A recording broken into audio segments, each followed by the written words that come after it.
चैत्र का महीना है और गेहूं की कटाई हो रही है।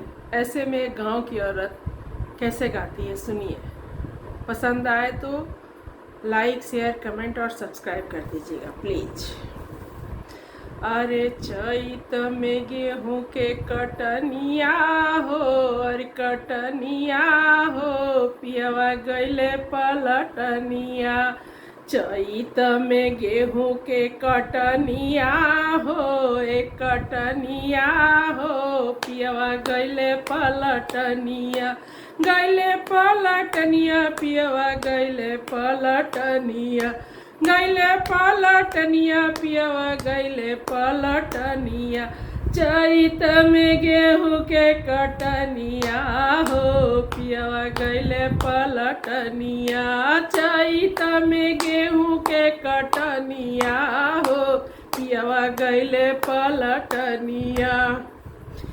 पियावा जे रहिती त दौरी करैती, पियावा जे रहिती त दौरी करैती। दौरी करैती रामा दौरी करैती, दौरी करैती रामा दौरी करैती। पिछावा से करती ओसनिया हो, अरे ओसनिया हो, पियवा गइले पलटनिया।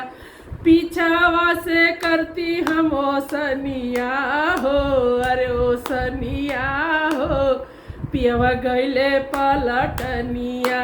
चैत में गेहूं के कटनिया हो, अरे कटनिया हो, पियवा गइले पलटनिया।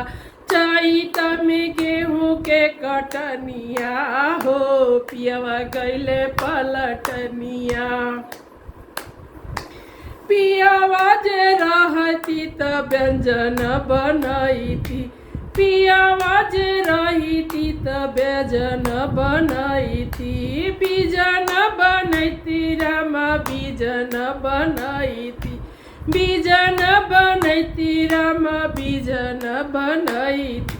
ऊपर से आम के चटनिया हो, अरे चटनिया हो, पियवा गइले पलटनिया। ऊपर से आम के चटनिया हो, अरे चटनिया हो, पियवा गइले पलटनिया। चैत में गेहूं के कटनिया हो, अरे कटनिया हो, पियवा गइले पलटनिया। पियवा जे रहिती त से जिया लगैती, पियवा जे रहिती त से जिया लगैती। से जिया लगैती रामा से जिया लगैती, से जिया लगैती रामा से जिया लगैती। औरी डलैती रस बेनिया हो, रस बेनिया हो, पियवा गइले पलटनिया। औरी डलैती रस बेनिया हो, रस बेनिया हो, पियवा गइले पलटनिया।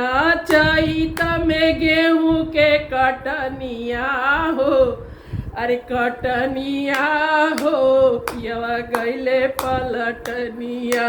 चैत में गेहूं के कटनिया हो, अरे कटनिया हो, पियवा गइले पलटनिया। धन्यवाद।